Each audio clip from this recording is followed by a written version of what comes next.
Hello, my family. The Pyramids of Giza are among the structures that have puzzled scientists and researchers for centuries, especially the Great Pyramid. The Pyramid of Khufu is made up of 2.3 million stones, and these stones are incredibly heavy. Some of them weigh over 70 tons each. At the same time, the pyramid is very tall, around 150 meters. I know most of us don't like dealing with numbers, but these figures are truly staggering. How did those brilliant ancient Egyptians manage to lift such massive stones to such great heights? This task is challenging even for us today, despite having advanced technology, equipment, and modern construction methods. So how did people over 4,000 years ago manage to build such a colossal structure without any of the tools or technologies we rely on today? All they had were some simple metal tools and wooden materials. What's even more astonishing is how they managed to stack the stones so precisely without using any cement or adhesives. The answer to this mystery could be one of two things.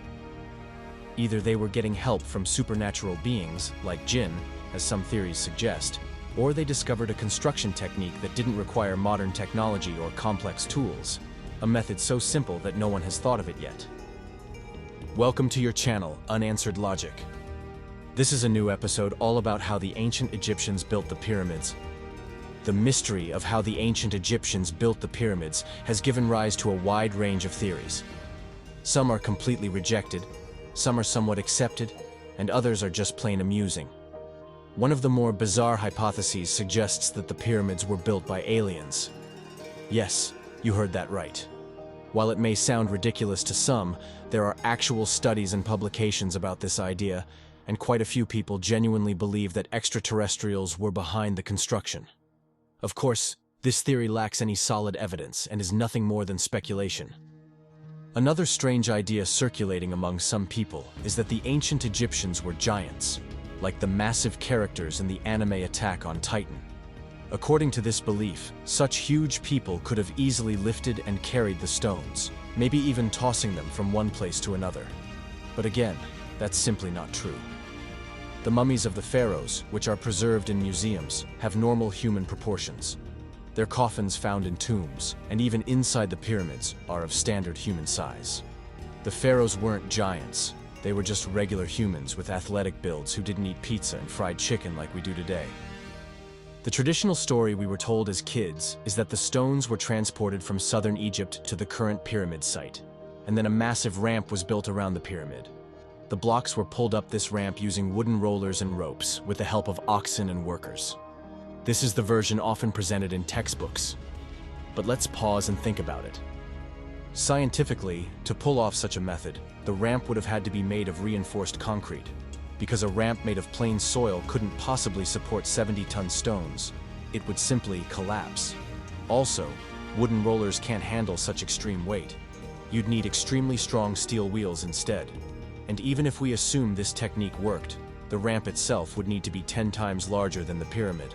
Some scholars argue that just building such a massive ramp and then removing it without leaving a trace would be a greater feat than building the pyramid itself. Yet, to this day, no evidence of such a ramp or road system has ever been found, making the whole story seem highly unlikely. To support this theory, some modern researchers suggested that while the workers pulled the stones over the wooden rollers, they sprinkled water on the sand to reduce friction, making it easier to move the blocks, cutting the effort needed in half. As for transporting 2.3 million heavy stones from southern Egypt to Giza, some researchers believe that the area around the pyramid used to be a river zone, with branches of the Nile running through it, allowing them to use boats for transportation. Still, all these attempts are just efforts to rationalize the traditional theory, but it remains full of unanswered questions, especially the big one. How were they able to lift these massive stones to such great heights without cranes, aircraft, or modern machinery? Did the Egyptians have some device that could cancel gravity in a certain area, making it easy to lift stones? That would be something, but unfortunately there's no evidence for that either. Let's move on to another curious point. How did they manage to stack the stones so perfectly without using cement? We were once told it was due to something called air displacement, placing two stones together and somehow removing the air between them so they would bind like glue. But again, this theory lacks scientific support. especially since removing air between two massive stones would require advanced technology. Now, here's one of the most mind-blowing ideas. How did they get the surfaces of the stones so perfectly smooth and precisely cut? The pyramid blocks are shaped like cubes or rectangular prisms with stunning regularity. And we're told they were carved using primitive tools, an idea that sounds almost suicidal when you consider the scale. Carving and smoothing over 2 million stones with such precision is a mind-boggling task. So the theory of carving also starts to fall apart. At this point, none of the well-known theories seem to hold up. So how did you do it, you brilliant madmen? What if I told you that the blocks used in the pyramids weren't carved or hauled at all, but poured in place, like modern concrete? This is exactly what Swiss researcher Vondrack and French scientist Joseph Davidovits proposed. They believed that the ancient Egyptians had discovered a recipe for a type of artificial stone that was even more durable than today's concrete.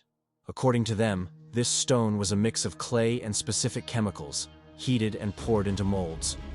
Once dried, the mixture hardened into something indistinguishable from natural stone, strong enough to last thousands of years. If this simple theory holds, it would solve almost every problem the other theories struggled with. No need to carve stone with absurd precision. No need to transport stones across vast distances. No need to lift them to extreme heights. Everything could have been poured in place, in rectangular molds. That alone would be a huge relief, at least to my nerves. So how did these researchers come to this conclusion? It all started when a group of scientists scanned the pyramid using advanced imaging tools to search for hidden chambers. But strangely, the devices started returning inconsistent and conflicting results, even though the machines were working perfectly. The only explanation? The pyramid stones contained a high amount of water, something that natural rock doesn't normally retain. This suggested that the stones might not be natural at all. Later, Joseph Davidovits conducted an experiment to recreate the ancient mixture, and it worked. He managed to produce artificial stones that looked just like the pyramid blocks, with matching size and structure. Current research teams are still trying to uncover the exact composition of this ancient mixture. They believe this is just one of many lost secrets the Egyptians knew, alongside their deep knowledge of astronomy, chemistry, and mummification. So in the end, it's very possible that the pyramid stones were actually a form of liquid concrete poured into rectangular molds. No lifting, no dragging, just pouring. They may have used the same technique to construct temples and giant obelisks as well. Of course, we're not saying this theory is definitively true, but it's arguably the most logical and scientifically feasible explanation so far. And who knows, maybe one day another theory will emerge that explains it all even better. But one thing's for sure, the ancient Egyptians reached a level of knowledge in some fields that we still haven't matched today, even with all our modern technology. And here we've reached the end. We hope you found it informative, and more importantly, enjoyable. Don't forget to like the video and subscribe so we can keep bringing you content you love. See you next time and have a great day.